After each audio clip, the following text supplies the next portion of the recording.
Hello, everyone, and welcome back to the Star Stuff Podcast, where we talk all things Star Wars. My name is Colin. I'm Hunter. I'm Cap. I'm Star. I'm Hunter's loyal servant. Okay, and this is the first episode of this year of the Prop Pod, and we're going to be talking about droids. Yeah, that's exciting. I feel like the we is very questionable, and I think Hunter's going to talk droids. Well, ask questions. Yeah, I mean, technically, I'll talk about it, and then we'll be Hunter talking for hours on end, and then we'll just leave the chat, and he'll just keep talking. Yep. So who would like to ask the first question? Should we talk a little bit more about how we're going to do this before we jump in? Yeah. Well, I mean, because I like asking people questions because I get paid to do it as a professor. Let me give you guys kind of a rundown of how we're going to do this. So we all kind of compiled some questions that we personally have for Hunter about droids, because at least for me, I'm not super familiar with the droid building process. Some of us are not, and Hunter is clearly the expert here. So we compiled all these questions, and we're going to kind of ask a series of getting started questions, and then we'll talk about some technical droid building questions we have, and what you do with a finished droid, and then maybe some future or dream projects Hunter might have. So we'll kind of run through all of those, and we'll take turns asking some questions. So because I have the talking stick, my first question for Hunter is, if I wanted to build a droid, what is the first step of that process? Because I truly know nothing. Well, I guess first of all, I should offer a disclaimer as well. I am my opinion and what I'm going to say for all of these questions really isn't definitive by any means, because there are tons and tons of different ways to go about building a droid. So I'm going to speak a lot to the methods and experiences that I've had, and then I'll talk to some of the other ways you can go about stuff too, as far as what I'm familiar with. But what I say is not a definitive answer. It's just me talking about droids. Yeah. How I do stuff. So getting started, and I can't say that this specific answer is definitive. How you should get started is a whole lot of research. There is 2.5 decades of droid builder knowledge out there on the internet. Astromech.net is the forum where all that is housed, and forums feel really super old and archaic in this day and age, but that's just kind of where the information is, because it's been around for a long time. Before that, it was a Yahoo group, and now it's all in the forums. So and I should say that's mostly for astromech droids. Usually when people talk about droid building, that's kind of their default. There's a lot of other droids you can build, like these pit droids here, that are just fully 3D printed, and that's something we can talk about later too. But as far as building astromech droids, which is your typical usual droid build, astromech.net is where you want to be. There is loads and loads of information there about the different ways you can build them, and where to get parts, and how to make parts, and all that kind of stuff. It's really daunting at first, because there's, like I said, there's just so much information out there. But you'll get on the forums and start looking around and see some examples of other people's builds, get to know the terminology a little bit, and go from there. Like I said, that's astromech.net. The R2 Builders Facebook group is also a really good place to start, because you can kind of just passively absorb droid builder content in smaller chunks that are a little bit easier to digest, and see the common questions and things that people post about. And then we'll kind of get into this, because I think we're talking about materials later, so I won't talk about other stuff now. Yeah. Okay. Let's dive in from there. So Let's start with a recent project you've undertaken is a B1 battle droid. So we're like kind of, because when people first think of droid, I think they think of like R2D2 and stuff like that. But you've got pit droids, you've got B1 battle droids, you've got your BD units, and there's so many droids out there, right? So Hunter, a recent project you've undertaken is a B1 battle droid. When it comes to making such a tall and lanky droid, how does rigidity and structure design come into play to retain an accurate look but still produce a quality droid? This was from Josh. Yeah. Like, oh, Josh is looking around like, what? I'm confused. So, yeah, I think I'm gonna redirect to our list of questions, Colin. Yeah, let's go down in kind of order that we had them in there, because I think that follows a more logical progression. Yeah, so maybe it might make sense before we jump into some of the sort of technical designs of certain droids.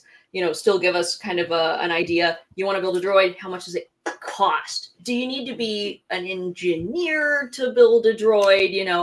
I do not know how to do that kind of thing. What are they even made of? You showed a picture earlier that it looked like it was made out of wood. So I guess some of those give us some of the parameters. Yeah. So those three questions we had put in the list because those are really common questions that I get just when I'm out at cons or on the internet and stuff like that. So one of the main ones is, do you have to be an engineer to build a droid? Because people are like, people like to ask what I do for a living. And yes, I am an engineer, but no, you don't have to be an engineer to build a droid. A lot of people who do this that are artists or teachers or like you name it. Anyone can build a droid. You just need that motivation to go out and learn and actually follow what's been laid out before you by builders that have done this before. So as I mentioned before, there's a lot of different ways to build a droid, and that also influences your materials. And your materials also influence the cost. So the droids that I have built follow what I tend to call like a more traditional build style. So there's like an internal skeleton to the droid, and then you skin that, and then you like build the other stuff on top of that, and it's like a mixed media type deal. And that can be done with materials like wood or styrene plastic or aluminum. And then the other alternative to the more traditional droid building methods are 3D printed droids. There is a guy by the name of Michael Badley who has like transformed the way the droid building community works and how accessible it is. He has a Patreon that's really, really cheap. It's like $1 a month, but he has files to 3D print a whole astromech droid, as well as a few others. And that's become a really, really common and accessible method for people to get going in this hobby. So, like I said, with those different materials, there's also different costs associated. For your 3D printed droids, you have the cost of filament, and then you have the cost of your filler and anything else that you need to prep those prints for paint.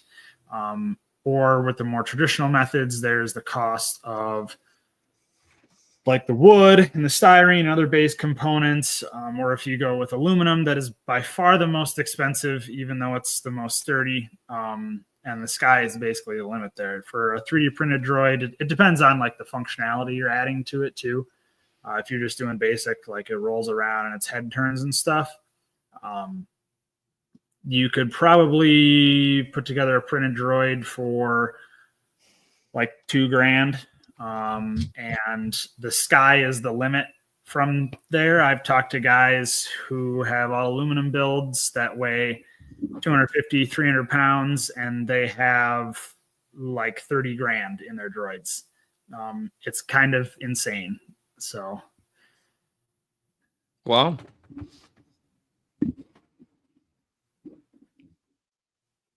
you make a droid that prints money? Oh, That's illegal, Josh. I'm sorry to say. That wasn't it. Cap, I think you're on mute. Yes, I am. But I was going to ask somebody else to ask a question. So. Oh, I can take the next one. Yeah. So Droid started a few years back for you. What was when you were like, I really want to start getting into this world? What was like some of the biggest hurdles that you remember having to overcome and start kind of stepping into this world?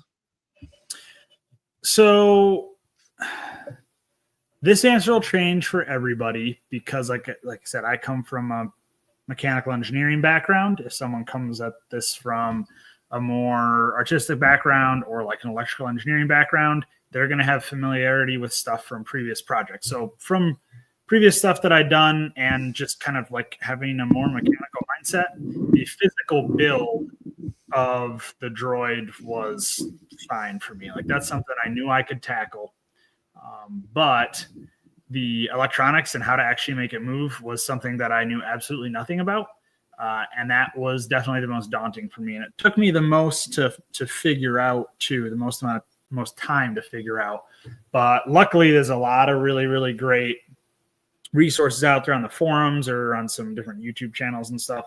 And those lay out how to go about your standard type control methods. So you can do like a custom setup, which I say custom, but it's like a common thing in the droid builders group, where you control the droid via Bluetooth with either PlayStation or Xbox controllers.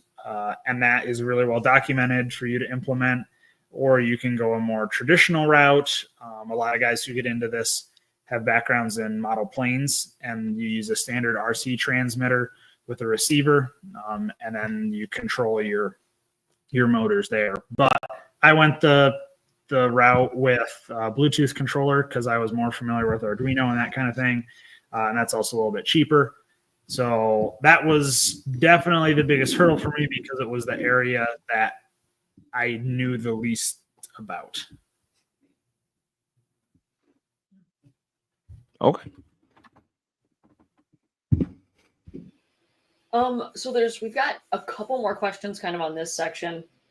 And I'm curious, I guess all of us know the answer to this one, but Colin had a good question about, what drew you towards droid building to begin with. I guess like I've always liked R2D2, which is sort of like a basic cop-out answer. It's so on top of that, in Star Wars, you always get this really, with a lot of things, with cosplay in general, you get this suspension of disbelief, where even if you're not like playing the character acting wise or whatever, someone sees you dressed as a stormtrooper or dressed as Darth Vader, and they're like, wow, that's Darth Vader. And there's varying levels of that, right? Like an adult sees, wow, that like really looks like Darth Vader. And there's this like feeling of, well, that's pretty close to the actual thing. Or there's a kid being like, whoa, that's actually Darth Vader, And for me, I remember being a little kid at Celebration 6 in Orlando. And I mean, I wasn't that little at that point. I would have been 12. But the droid builder room was absolutely mind-blowing to me because I didn't know how they worked. Like I was like, oh, this is a robot, and I was always really curious about that. And on top of that, I really like droids just as a sci-fi or Star Wars concept. And it was sort of fueled by curiosity. And then I got into the costume building, and it was kind of a natural progression of that. So like going from just the building aspect to stuff that has like built-in function, and the ability to be like puppeteered and stuff, which furthers that suspension of disbelief that I mentioned too. Like I get adults talking to my droids at conventions like they're a real thing, which is wild. But a droid is a step beyond a costume because it's a non-humanoid form factor, and it makes this it's this really special interaction you get with the crowd at cons or anywhere. Like if you take a droid to a children's hospital or something like that, the interactions you get are they're more, I don't know. I don't want to say like more genuine, but like they're almost more believable for whoever you're interacting with, I guess. Yeah, I agree with that because of I think it was like the second to last day of Dragon Con last year, and there was this kid that came up with this phone, and it was like a Arabic translator, and he walked up to Mo, and I was standing right next to you and Craig, and the kid was just looking all over and just like trying to like read what was all over Mo and stuff, and that was pretty cool to see. Yeah. Yeah, kids get really into it, and like I said, adults do too. Yeah, so they do, and it's. Oh, Go go ahead. ahead. No, it's funny. Like, we'll be like at cons and stuff, and I'll look over and I'll see these adults. They're watching the droid, but then they're looking around. They know somebody's controlling it, but they cannot figure out who. And like, there's some people like Hunter's pretty good at this, and our buddy Craig is really good at it too. Hiding the like controls, nobody can tell, and it's so funny to watch them. Like, how is this thing moving? Yeah, that's part of the reason I went with the control setup I went with too, because I used PlayStation Move controllers, which are like this big. And they're really easy to hide and conceal. So like Craig, he usually wears a vest, so he keeps his hand in his pocket with one of those, so no one can see it. I usually will keep my hand down by my side and I kind of just hide it like with between my hand and my leg. And I've had conversations with people at conventions where they're asking like, "Oh, is there a little guy inside there? Like, is he just driving himself around?" And like I will be the one they're talking to, and they still have no idea. So, what was the easiest droid for you to build, and what was your hardest? Well, I guess finished droids, I've only done astromechs at this point. So Mo was definitely the easiest because I'd already done an astromech once. So I was able to apply a lot of what I learned building S2 to Mo, which made that a lot easier. And like printed droids like these guys that don't really have any automated functionality, they're really easy. It's sanding and painting after you print them. The one that's challenging me the most right now, I'm working on RX droid, like DJ Rex in the Cantina, or Captain Rex who flew the Star Speeder on Star Tours, because that's it's a compact body with a lot of axes of motion, and that really complicates things. And I'm learning a lot of new stuff there. It's like, I mean, it's not difficult. Like, I don't know. It's a challenge to learn new skills, but I like it. So in a way, like that's difficult, but it's also kind of fun, you know? Yeah.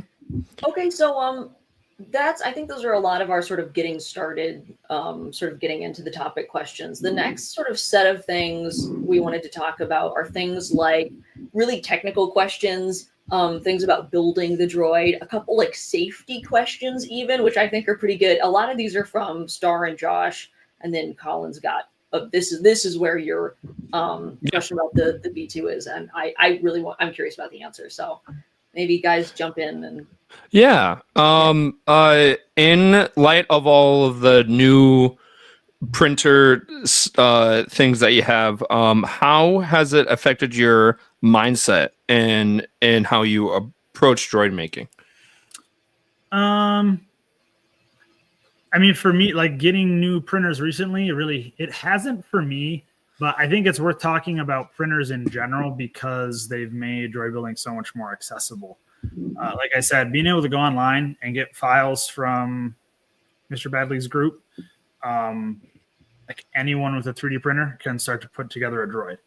And that is a super, super big change because previously the community, like you had to be on the forum, you had to be talking to people about where to get parts or how to make them yourself and that kind of thing. And sometimes you needed specialized tools.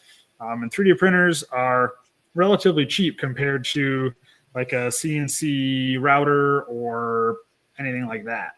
So that's really changed. I mean, for me, I tend to prefer the traditional methods, but I really like to do mixed media. So on my droids, a lot of the details will be resin printed, or the more complex shapes will be 3D printed. But when I can, I'll use other more basic materials that take less prep work because they're oftentimes more sturdy too. Like a lot of the load bearing stuff, I would never 3D print. So like the drives in my droids are all metal, but I would never, and some people do, but me personally, I don't trust 3D printed parts enough to like print my gears and that kind of thing for the drive system. I've seen people who run 3D printed gears in their drive systems, and whether that be the material or just their print settings or print quality, like they don't hold up as much as a steel sprocket would, you know? So for me, printing hasn't necessarily, it's made certain things cheaper, and for that reason more accessible, you know. But just with like the printers and stuff that I gotten recently, I recently got a Bamboo P1S, and honestly, like it because the quality's nicer, I'm a little more inclined to FDM print stuff when I can, but it hasn't changed my mindset of wanting to stick with cast parts or like other materials that are going to hold up better. And honestly, it's me being lazy because I don't want to sand. That's what it comes down to. I think everybody here gets that, you know, like sanding sucks. Yeah. Yeah, so I have somewhat of a loaded question, but is there like a safety element to droids? So thinking about like kids at cons or about, you know, a lot of mechanical issues, is there anything safety wise for the droid or for other people to be concerned about with droids? So with hobbyists like us building droids, we could take safety into account more than we do. I'll put it that way. Like if you look at for example, SK620, the astromech droid that was on Star Cruiser, on the back of the droid, there is this big red E-stop. So if the droid went haywire, you could just kick it in the butt and it would shut down. Safety, there's two things that you should really be concerned about with safety. One is your spatial awareness of the droid and whether or not it's going to hit someone or something like that. You should practice driving your droid around your garage before you take it to a con. You know, you don't want to accidentally run into a kid or something or bump into someone. And part of that too comes down to your fail safes in your control system. There is a more custom control setup that some guys will use in their droids, called Stealth. And I was at a con one time and something messed up with the Bluetooth on that, and the droid just took off at full speed. And that was really scary. How fast is full speed? It depends on the weight of the droid and the size of the motors and stuff. Okay, but for that one was like a very, very brisk walking pace. And that was a heavier wood droid. That I would bet would probably be like 150, 200 pound droid. So like the weight of a human moving at like full on fast walking pace. And someone kind of like slowed it down as it was hitting a wall, which was good that it didn't just like send itself into the crowd. That would suck. Jeez.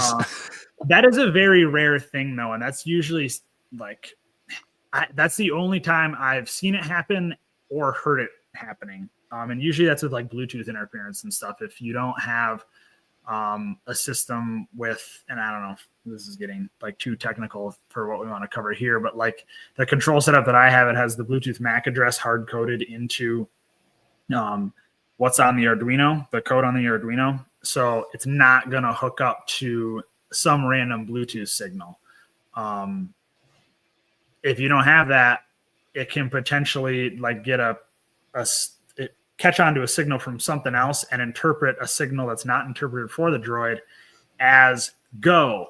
And you don't want that. So some guys will actually include kill switches in their droids. You can have like a remote relay that'll work, and it's just tied to a key fob or something. I would say most people don't, because there are other fail safes there that just ensure that it's not going to take off like that. The other safety factors have to do with power consumption and your batteries and stuff like that. You want to set up your circuits so you're not going to overload the motor drivers. So having stuff like fuses in there that'll blow before you burn out your motor driver and stuff. I mean, I've seen people with droid, like heavy carpet is not good for droids. Like thick carpet, C2E2 used to have really thick plush red carpet, and there was a year where a guy's droid was just really struggling on it because he had this big aluminum droid. It weighs 250 pounds, and the motor driver's burned out, so it just started smoking on the inside. The other thing, like picking your batteries, I really like to use Milwaukee tool batteries because those batteries have an onboard protection circuit. They are meant to be abused because they're tool batteries, and they charge really easily and nicely. Whereas if you go with some like more traditional lead acid or LiPo batteries, you need to charge those using specific chargers and controlled everything to make sure that it's not going to catch on fire. So like it really just like battery safety, but it's not battery safety just because it's a droid. It's just like battery safety in general. Pick something that you can trust to be safe, you know? Is there any concern of like if you do use 3D printed parts, like those melting if it gets too hot in there or anything like that? I was worried about that too because of the droid dome I'm using is Yours is printed, PET-G, though. but it's PET-G.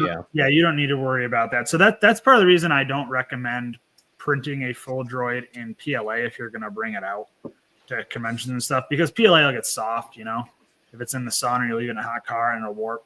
PET-G has a much You can higher. just wear sunscreen. Yeah. That'll do it. Yep. Slather that dome up.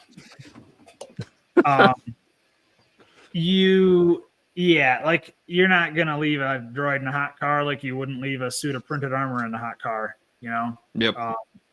If it's printed out of those materials, PET-G has a much higher melting point.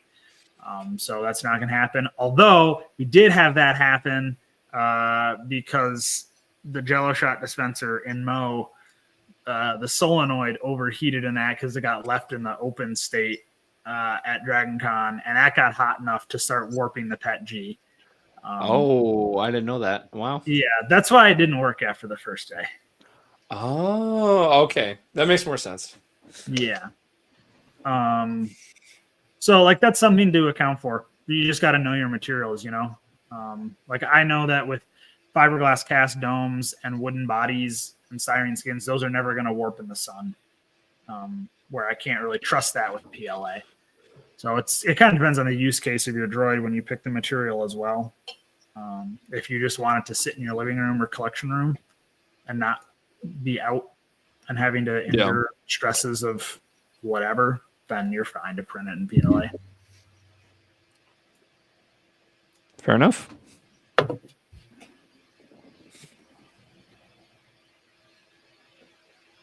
Uh-oh. Josh, you're muted. Good job, Josh. I'm a technology expert. Mr. Engineer. Shut up. So transitioning a little into the artistic side of droids and like building them up. One of the memories I really liked during Dragon Con was you gave a wonderful presentation on droid weathering. I was wondering if we could touch a little bit on that, if there's like certain styles of weathering that you like to convey different aspects of droids, be it grind, grease, dirt, dust, anything along those lines. Well, I'm gonna direct people back to a previous episode of Prop Pod where we talked about weathering. So yeah, like I tend to use washes for basically everything. It just depends on where, like how much I build them up and where, you know. If I want something to look more like oil, I'll do it like a really thin down wash so it drips and then leave that to dry and crust over. Or I'll like build it up a bunch if it was like a really thick wash around the feet to make it look like mud or whatever is crusted in there. So there's not really a long answer, I guess. But yeah, I think washes in general, you can't go wrong, you know. I do think it's important to weather your droids though, because that's a really important part of anything in Star Wars' story, is like the weathering. And if you have a reason for your droid to be clean, like it's a pristine Imperial droid, then you don't need much weathering, if at all. But like R2 is super grimy in pretty much every scene, even if it's more subtle. Like it conveys some depth to the piece.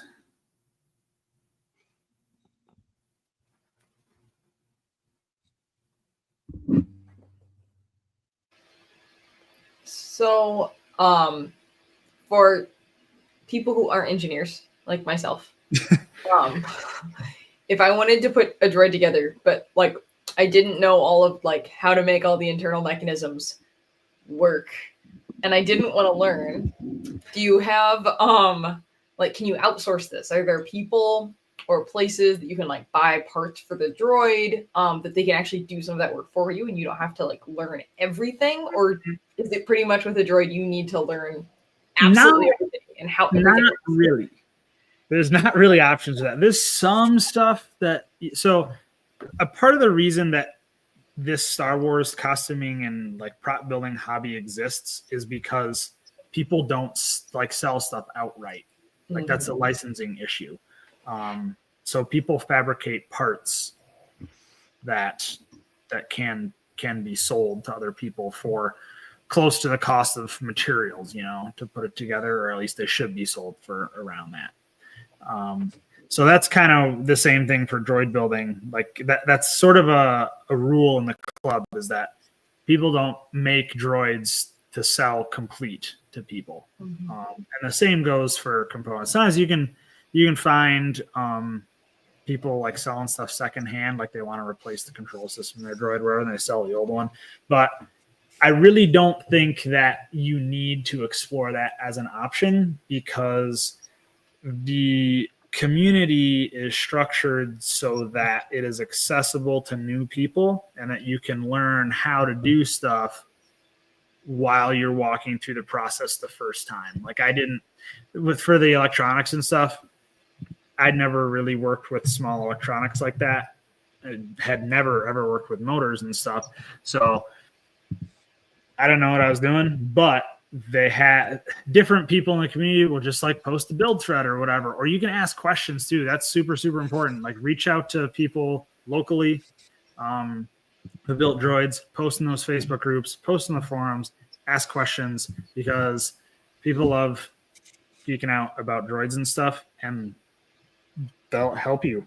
I mean, there's people that I was bouncing questions off during my build to learn what I know now. And they really helped me understand that. There's specifically for the electronics and stuff, there is a builder out of the New England area. His name is Jason Charlton, and he has a YouTube channel that breaks down the electronics and everything in a way that I was actually able to understand better than like any other source that I had looked at. And his stuff is really, really good. So yeah, look him up if you're confused with the electronics. I also, I should have said this at the start of the episode. If you go to my Instagram page, I have in my link tree like a document that just has a bunch of beginner links in there to start to understand the terminology for building droids and like various places you can go to learn more. Jason's YouTube channel is one of them. There's a bunch of specific links to specific posts on the forums, different kinds of things like that. That'll help you get going. But yeah.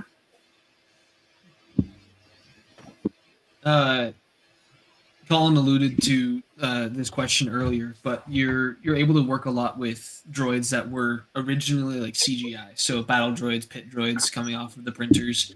Is there a certain balance that you have to strike with keeping these things looking accurate and faithful to the source material while still adding in features and movement and being able to stand when they're super spindly on their legs? Like how do you look at striking that balance? Yeah. So a big thing with the R2 builders is that they strive for the utmost accuracy. And what's going for the R2 builders is that R2D2 was actually physically built.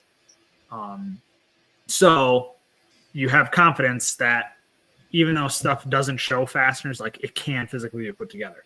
Josh is talking about like the pit droids and the battle droids or other droids that were fully CGI that don't necessarily show how they're assembled because they don't need to. They don't need to show seams or nuts and bolts and that kind of thing. So there are concessions you have to make when putting together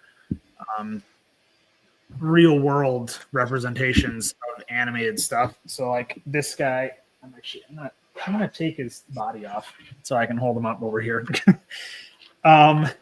So this pit droid, the original files were designed by Droid Division, Dave Moog. He does absolutely fantastic stuff, and there has to be a lot of thought that goes into what you're asking about, Josh, with like making sure the droid is stable and stuff. So all of his droids, I don't know, well, and for the people listening to you, don't be able to see it, but all of the joints, like what you see here in the elbow, those are all M6 furniture bolts, and they're able to tighten down to basically make them like a big action figure. But he does kind of hide them in recesses in the part. So you kind of like you let the artistic design of a droid inform the mechanical design of it as well. So you're not going to see M6 hex nut bolt heads that are present on the droid in Star Wars, but you're going to see them on real life ones because like people have to put them together. So like these pit droids are all printed and they stand by themselves because they're not very heavy. Like the B1 battle droids, you need to run rods through stuff to reinforce them because he's like a big, tall, lanky boy. He's going to fall over if he was just standing there by himself. So, yeah, it's tough to answer that in a generic sense because the answer is different for every physical form, if that makes sense.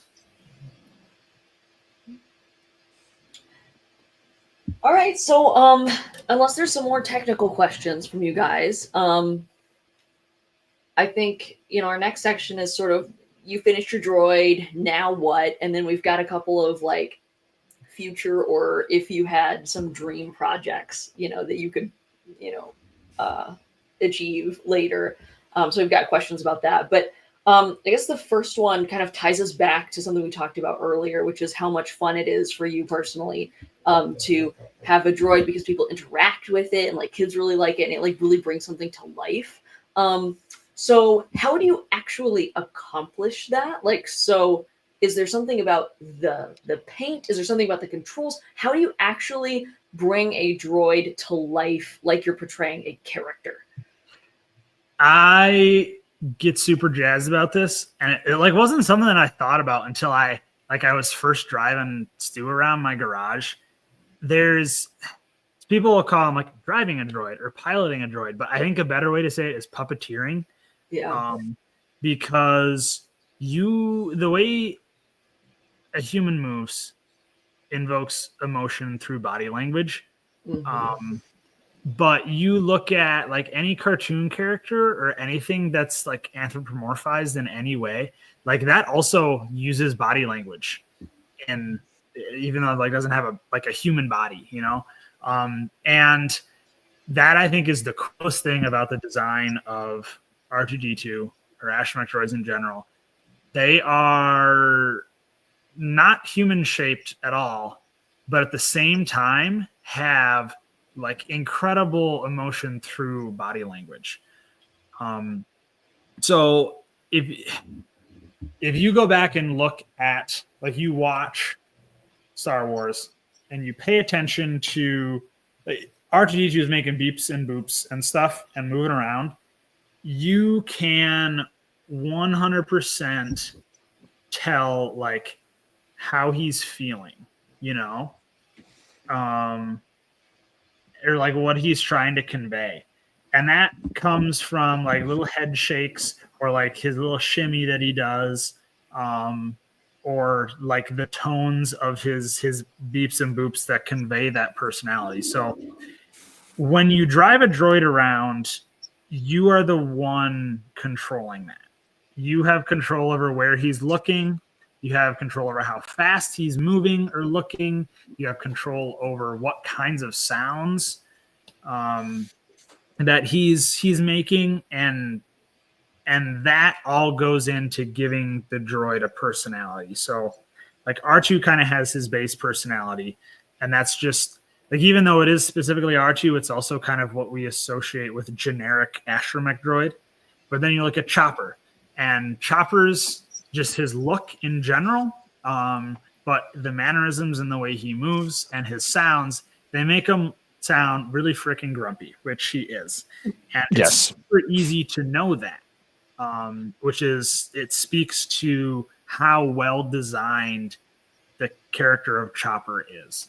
So, sorry, I'm looking at Craig's comments. Yes, I was about to bring it up. And I think I'm going to be really jealous to hear that. And I don't think Craig can have that opinion if he hasn't actually finished his Chopper yet. Oh, man. Oh, boy. Okay. Well, I think Craig's not in the scream anymore. So, for example, when Craig and I were figuring out Mo, the paint really influenced his mood as well. That's why I put that frown on him, because I wanted him to kind of have a personality through that. But thinking about that, if his voice sounded the same as R2D2's, he'd just kind of like he'd feel more the same as R2D2. I wanted him to feel different. So what I did is I took R2D2 sounds and some R5 sounds, and I pulled them into a sound editing software, and I pitch shifted them to make him sound more grumbly, or like deeper in general. And then sometimes reverse those to get the same type of like feeling, but different inflections.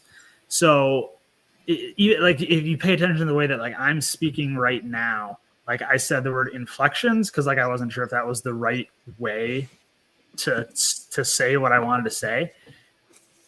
Those types of things inflections aren't a thing because of a specific language or a specific word. They're a thing because of the way a human brain processes like the sound and the emotions that we have learned to come with certain types of sound.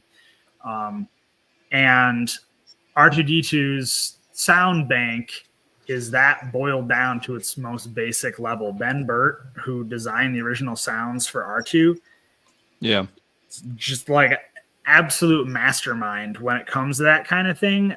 He had an old synthesizer, and he would speak into a microphone and then mess the hell out of whatever he said with a synthesizer, but still keep those same type of inflections and changes in tone based off of like the mood that he wanted to convey and stuff.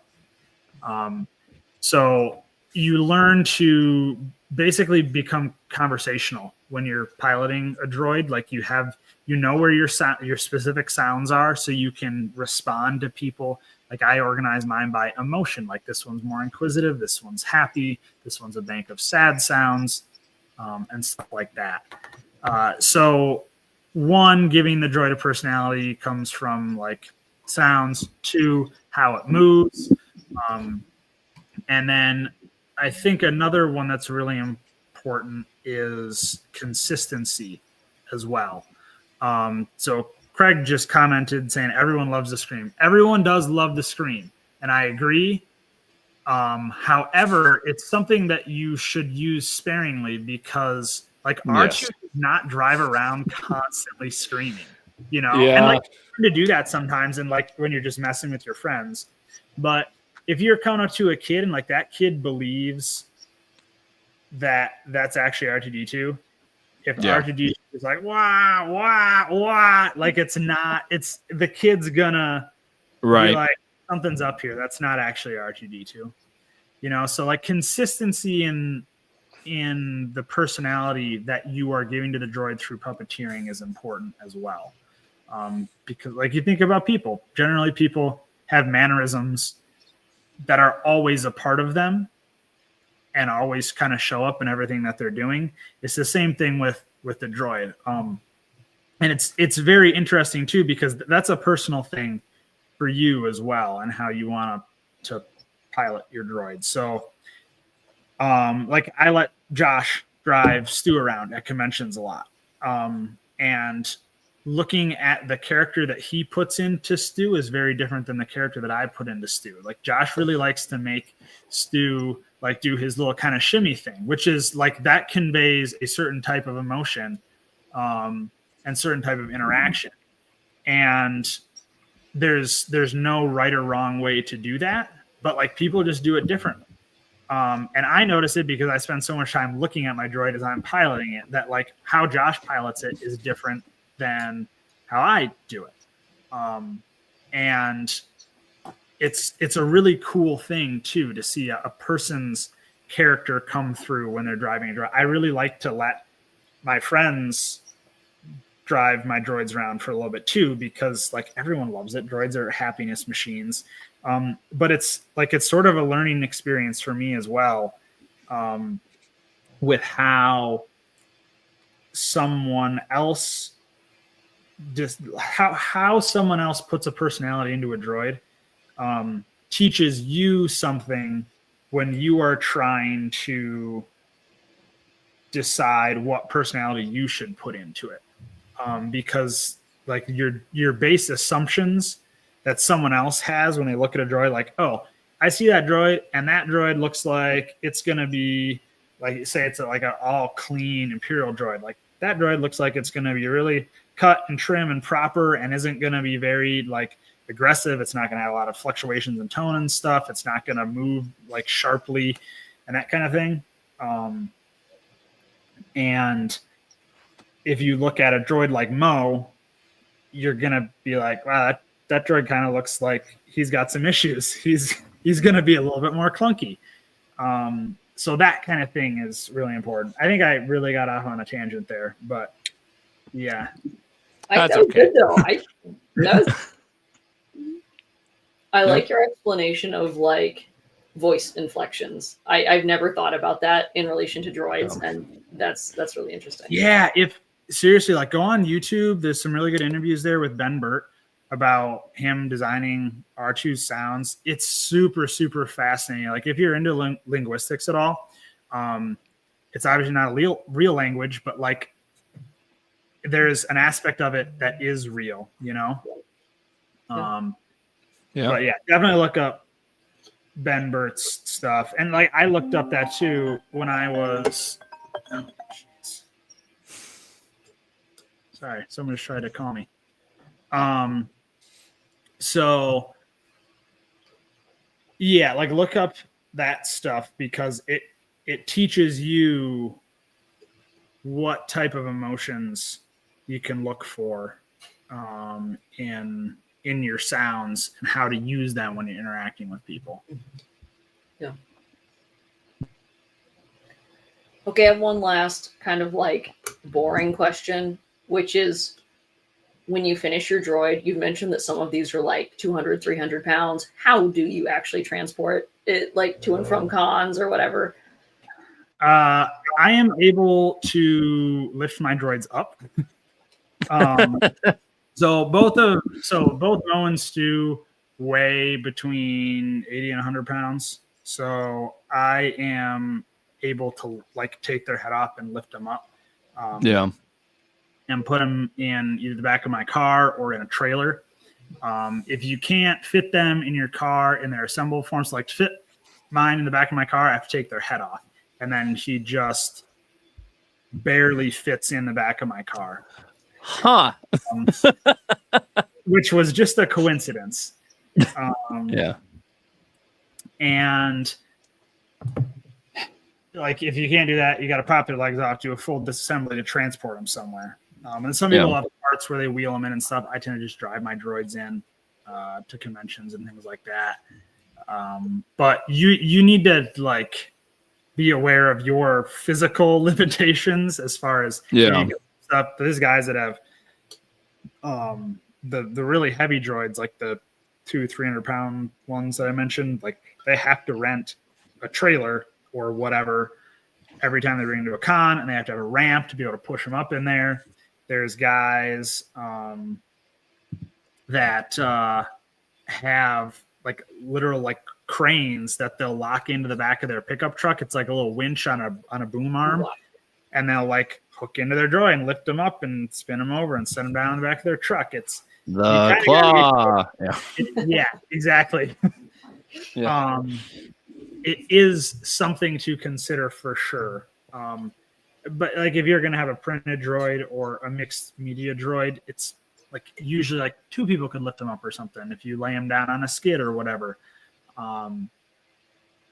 it really only becomes an excessive concern, I think, when you have an aluminum droid that's pushing 180, 200, 250 pounds, you know? Yeah. So it depends. Like a lot of things with droid building, it depends. Yeah, I mean, the other thing too, like, I mean, I'm just throwing it in here because I used to drive like a Honda Accord, and I would have to I would have to like shove my toe into the back seat. So I was really happy when I got the Honda Element, and then because at that point I didn't know like that my seats could actually like fold up and we could actually take the seats out. But then Craig and I learned that for Dragon Con, and no joke, on the way back from Dragon Con, when I was like getting the inspiration to like, you know, be like, okay, I'm going to build a droid. I remember I turned back and I was like, I'm going to be able to fit so much more things in here. This is great. Yeah. So having the right vehicle too is a big thing as well. I'm not saying buy a certain vehicle for a droid, but yeah, it definitely helps. But yeah, and then yeah. So Craig just commented and said some guys literally take the legs and the dome off transport. Yeah, you can totally break down the droid for transport. If you take off the legs, the body is about a 18-inch diameter cylinder by 22 inches tall. And that's a lot more manageable than a droid with its legs on, you know, and its dome on. So yeah, you can get creative. Fair enough. So to wrap up things here, just wanted to, you know, ask some like, you know, future and, you know, maybe potential, you know, dream stuff. What's your dream droid to build? I'm working on that right now, I guess, with the RX droid. I am really, really stoked about that. Taking my time with it, I'm learning a lot with it, doing a lot of custom design work for the interior mechanisms and all that. And to me, like that's kind of my dream droid build because it has the most to offer when it comes to me learning new skills. I think like in other dream droid builds are tough because sometimes like these pit droids or the battle droid that I'm working on, like I just kind of want a big action figure. Yeah, fair. It's basically what it is. But as far as other animatronic stuff, I mean, like I love to build. So I get to the point where like I'm continuing to build more stuff just because I like building it, not necessarily because I know what I'm going to do with it once it's done. That's kind of how I feel about costumes, and it's sort of where I'm getting with droids too. Like a pro droid would be sweet, but like where am I going to put it? You know? Yeah, fair. And then the last question, which I kind of like, of this kind of goes with the last question I just asked you, but if you can make any droid design functional in a build, what would it be? Like you're saying functional as Yeah. it is So, in the well, movie? right. So if like I were to say, you know, hey, how about you go and build a buzz droid? That's like, you know, something that was not practical. That was all Yeah. digital in the movie. So But something you're like that. like hypothetically, because some stuff Sure. just can't exist. Like Yeah. a bug droid, you can't actually fit its body into the halves of the dome. Like they Have you have to tried? shrink No, it. No, you're wrong. But there's like concessions or changes that you have to make to bring stuff into reality sometimes. Yeah. If something like if I could just change the laws of physics, I think it would be awesome to have a working droideka Oh my god, yeah. for it to like fold up and then roll Hmm. around. That would be sick. But like a metal tire, zero traction whatsoever. I don't know. I think a great costume would be for someone to get like a giant, like, you know, not a monster truck tire, but just a normal tire, and then you put someone in it, and then you just roll All it. right, come on. Next dimension, we're gonna put you in a tire and roll you Okay. around. Yeah. And Got that's it. about a half hour before you can no longer walk. That would be great. That's the dream right there. That's the dream. And with that being said, I think that's really all of our questions, except Craig actually did have a good point. So when are Cap and Star gonna star in their droids? I say it would be really funny if Star made Goldie from the Clone Wars. Oh my god, that yeah. would be cool. No. Yeah, you could just like get mad at it all the time and just like walk around with it. Yeah. Oh, Yeah. I'm not opposed to building a droid. It's that I am just so much more interested in building clones, and I can't Fair. imagine I will find the time or the resources to focus on a droid while I still have clones to build. And given that I like all clones, Yeah. Well, Fair enough. we all know the Cap's plan of a droid is C-3PO. Oh yeah, that's right. I can't believe we just How did totally you forget? Okay, although I do have kind of a related comment question. When you're talking about droid building, 3PO is a costume, not a droid with the internal workings of, you know, a mechanical droid because you're a person in there. But is 3PO still considered like part of the droid builders sort of? Yeah. We should have had Dan on here and talk about that. Yeah. For a totally different perspective. Our buddy Dan, for those of you listening and who don't know who Dan is, Dan Q Universe on Instagram. He has a silver protocol droid, E3PO, that he wears around. And like I could never fit in a protocol droid. That is not my body type whatsoever. Even though Dan's been trying to get you to do it. Little too thick for a protocol droid. But yeah, it's definitely still droid building, and it's just a different side of the hobby. It's kind of the bridge between cosplay and droid building, honestly. Right. Yeah. Because of the I think the main electronics would probably be like the sound glove if you wanted to have like an accurate thing, and then it would be the glowing eyes. The eyes, Yeah, you can. I mean, sky's kind of limit there too. Our other friend Rick, he actually has accelerometers, or I think they're Hall effect sensors in the pistons that go like right here on the elbow. Yeah. So that when he moves, that triggers the servo whirring noises. Oh, that's That cool. is really cool. That And is do dedication right And there. then, like you said, the lights and the sound. So you pull off the No. back of a protocol droid, they're usually pretty loaded with electronics as well. No. Yeah, well, I mean, there you go. Thank you for everyone hopping on tonight, listening to all these great questions and hearing the great Joy Guy Hunter, just talk about of his passion and everything. If you haven't gone to a panel that Hunter has done, or DroidCon, it's gonna be my first year going.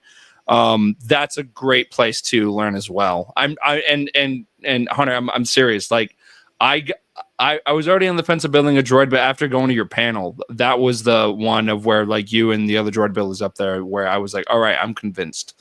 Like, let's do this. Hearing someone talk about something like that so passionately, that is what inspires people. So if you have a chance to go to a panel, and this just goes for everything, if you want to go to a panel talking about armor, joining the file first and everything, go to it, because hearing those people talk in person, that is so inspiring stuff. So definitely check it out if you get the chance.